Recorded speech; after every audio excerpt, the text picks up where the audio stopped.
बच्चों, राधे राधे। आज हम आपको बताएंगे कि गृह विज्ञान में से पढ़कर हम किस क्षेत्र में जा सकते हैं। सबसे पहले तो आपको ये पता होना चाहिए, किसी विषय की जानकारी हमको पहले होनी चाहिए। अगर हमने गृह विज्ञान विषय लिया है तो वो हमारे लिए क्या महत्वपूर्ण रखता है, उसके क्या फ़ायदे हैं। तो कल हमारे बच्चे कह रहे थे कि मैम हमने गृह विज्ञान विषय लिया है, इसका चुनाव किया है, तो हम किस क्षेत्र में जा सकते हैं। तो आज हम उसी के बारे में आपको ये बता रहे हैं, इसीलिए हमने ये आज वीडियो बनाया है। बेटा, होम साइंस जो विषय होता है वो हमारा व्यवहारिक विषय है। अदर विषयों की जगह, अन्य विषयों के बदले हमें गृह विज्ञान हम अपने जीवन में भी धारण कर सकते हैं। हिस्ट्री तो हम अपने ऊपर लागू नहीं कर सकते, मैथ अगर विषय है तो मैथ को भी हम अपने ऊपर लागू नहीं कर सकते, लेकिन गृह विज्ञान विषय एक ऐसा है जिसे हम अपने जीवन में धारण कर सकते हैं। आज हम तुमको इन 5 पेपर के बारे में बताएंगे जो हमारा BA और MA दोनों में मिलता जुलता है। फर्स्ट पेपर हमारा जो है वो फूड एंड न्यूट्रिशन का है, जो आहार एवं पोषण विज्ञान।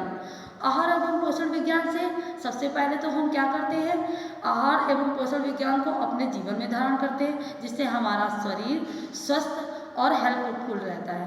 दूसरी चीज़, हम फूड एंड न्यूट्रिशन से टीचिंग लाइन में जा सकते हैं।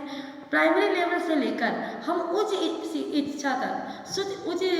शिक्षा तक हम क्या करते हैं, टीचिंग का काम कर सकते हैं। हम एक प्रोफेसर बन सकते हैं, एक प्रवक्ता के रूप में कार्य कर सकते हैं।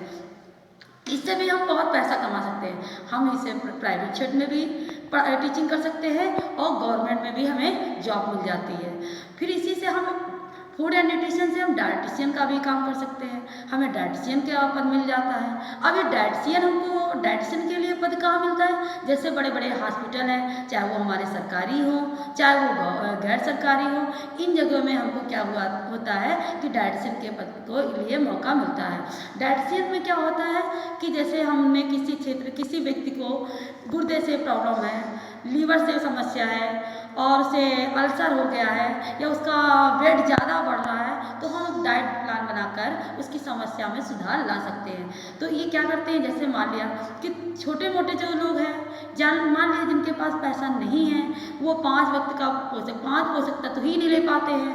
कुछ लोग ऐसे होते हैं जो क्या करते हैं कि 2 समय की रोटी ही नहीं जुटा पाते हैं। लेकिन कुछ हमारे यहाँ ऐसे लोग हैं जो बहुत पैसे वाले हैं, बहुत साहूकार हैं, लेकिन उनको फूड एंड न्यूट्रिशन के बारे में जानकारी नहीं है। तो वो लोग क्या करते हैं, अपनी समस्या से निराकरण पाने के लिए डाइटिशियन के पास जाते हैं और डाइटिशियन के पास जाकर बताते हैं अपनी समस्या को, और उस तरह से उनका डाइट प्लान बनाया जाता है जिसके कारण उनकी समस्या में सुधार आ सकते हैं। मान लिया एक व्यक्ति है, उनके बच्चा अकेला है, उनके पास बहुत पैसा है, उस बच्चे की एज 18 साल है और उसको मोटापा हो गया है, उसका वेट जो है वो 100 के ऊपर जा रहा है। तो इस तरह से वो क्या करते हैं, बहुत परेशान होते हैं, तो वो डाइटिशियन से हेल्प ले सकते हैं और उनके बच्चे के अंदर सुधार आता है। क्या होता है, बहुत सारी हमारी भोज्य पदार्थों की कंपनियां चलती हैं, खाद्य पदार्थों की। इसमें भी क्या होता है, बहुत सी हमारी ऐसी कंपनियां चल रही हैं जिसमें क्या कहते हैं, जैसे किसान जैम चल रहा है, उसमें भी क्या होता है कि हमको अवसर मिलता है कि हमसे पूछा जाता है कि कितने अनुपात में जेली या जैम बनाने में हम उसका यूज कर सकते हैं, उसके लिए भी हमें मौका मिलता है। इसी तरह से हमारा दूसरा पेपर आता है होम मैनेजमेंट। होम मैनेजमेंट मतलब गृह प्रबंधन। हम एक प्रबंधक के रूप में भी कार्य कर सकते हैं, किसी कंपनी में एक प्रबंधक के रूप में भी कार्य कर सकते हैं, उससे भी हमको पैसा काफ़ी मिलता है। इसी में हमारा आंतरिक सज्जा भी आता है। आंतरिक सज्जा में क्या होता है, कुछ लोग बहुत पैसे वाले होते हैं, अपनी आंतरिक सज्जा कराने के लिए होम मैनेजमेंट को ढूंढते हैं। उससे क्या करते हैं, वो अपनी आंतरिक सज्जा में घर में कैसा कलर होना चाहिए, कैसे फर्नीचर लगाना चाहिए, किस जगह कौन सी स्थिति में सामान को रखना चाहिए, तो उसके लिए भी वो आंतरिक सज्जा कराने के लिए भी होम मैनेजमेंट वाले को चुनते हैं। उससे भी हम काफ़ी पैसा कमा सकते हैं। घर बैठे ही हम फ़ोन के द्वारा अपनी जानकारी देकर हम क्या करते हैं, काफ़ी पैसा को कमा सकते हैं। मेरा थर्ड पेपर आता है चाइल्ड एंड डेवलपमेंट, जो हमारा ह्यूमन डेवलपमेंट होता है, उसको हम मानव विकास भी कहते हैं। तो सबसे पहले हम क्या करते हैं, मानव विकास मंत्रालय में भी हमको अवसर मिलता है जॉब करने के लिए। दूसरी चीज़, हमको आंगनबाड़ी क्षेत्र में कार्य करने को मिलता है, हम सुपरवाइजर बन सकते हैं। उसके बाद ICDS के तहत मतलब संकेतित बाल विकास शिक्षा के क्षेत्र में जा सकते हैं, इसमें भी हमें बहुत सारा पैसा मिलता है। दूसरी चीज़ क्या करते हैं, हम पालन गृह खोल सकते हैं। पालन गृह खोलते हैं तो इसका मतलब कि बच्चों का पालना, कुछ लोग क्या कहते हैं उसके बारे में हमें नहीं सोचना है, हमें ये सोचना है कि हम किससे पैसा अच्छा कमा सकते हैं। आज की महंगाई के ज़माने में, आज की महंगाई में लोग क्या करते हैं कि दोनों लोग कार्य करते हैं, एकांगी परिवार में रहते हैं, तो उनके पास बच्चे की केयर करने का मौका नहीं होता है, तो वो लोग क्या करते हैं, अपने बच्चे को पालन गृह में डाल देते हैं, केयर सेंटर में डाल देते हैं, क्रेच में डाल देते हैं। उसके लिए क्या कर सकते हैं, हम अपने घर में एक पालन गृह खोल सकते हैं। दूसरी चीज़ और क्या कर सकते हैं, चाइल्ड डेवलपमेंट से हम प्ले ग्रुप का स्कूल खोल सकते हैं। प्ले ग्रुप का स्कूल क्यों खोल सकते हैं, क्योंकि बहुत सारे गार्जियन होते हैं जो नर्सरी, केजी और प्राइमरी लेवल के बच्चों को नहीं पढ़ा सकते हैं, क्योंकि उनको पढ़ाना उनको बहुत कठिन लगता है। तो हम प्ले ग्रुप खोलकर किंडरगार्टन प्रणाली की से लागू कर सकते हैं, उससे भी हम काफ़ी पैसा कमा सकते हैं। इसी तरह हमारा 4th पेपर आता है क्लोथिंग टेक्सटाइल, जो हमारा वस्त्र विज्ञान होता है। वस्त्र विज्ञान के द्वारा भी हम बहुत पैसा कमा सकते हैं, जो अपने देश में नहीं विदेशों में भी पैसा कमा सकते हैं। वस्त्र विज्ञान के द्वारा हम क्या करते हैं कि हम फैशन डिजाइनर बन सकते हैं। फैशन डिजाइनर से हमें एक डिज़ाइन हमने नहीं बनाया, उस डिज़ाइन को मार्केट में हमने शेयर किया, वो हमारी बहुत डिमांड उसकी बढ़ गई, तो हमको काफ़ी पैसा मिलता है। वो खाली हमारे देश के लिए नहीं, विदेशों में भी हमारा नाम हो सकता है।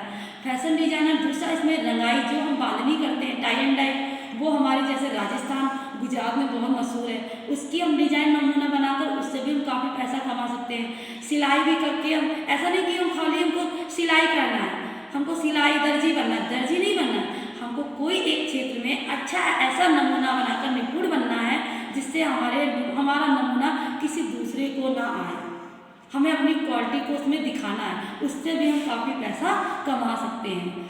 अब मेरा आता है आखिरी पेपर, जो हमारा होता है एक्सटेंशन एजुकेशन, जिसको हम प्रसार शिक्षा बोलते हैं। प्रसार शिक्षा से भी हम काफ़ी कार्य और काफ़ी पैसा कमा सकते हैं। ये क्या होता है, जैसे मान लिया हम ग्रामीण क्षेत्रों में ग्रामीण लोगों का स्तर ऊंचा उठा रहे हैं, तो उसके लिए हम क्या कर सकते हैं, सबसे तो पहले हम SGL में जा सकते हैं, स्वयं सहायता समूह के लिए अप्लाई कर सकते हैं, आजीविका मिशन के तहत जा सकते हैं, हम ग्राम विकास अधिकारी बन सकते हैं, हम इसमें ग्राम विकास अधिकारी बन सकते हैं, और हम BDO का कार्य कर सकते हैं, और जिलाधिकारी भी बनने के हम लायक हो जाते हैं। इसमें क्या होता है, ग्रामीण सेवक, ग्रामीण कार्यकर्ता के रूप में कार्य करते हैं, उससे भी हमें बहुत काफ़ी पैसा मिलता है। एक तो समाज की सेवा होता है, और दूसरा हमको उससे पैसा भी मिलता है।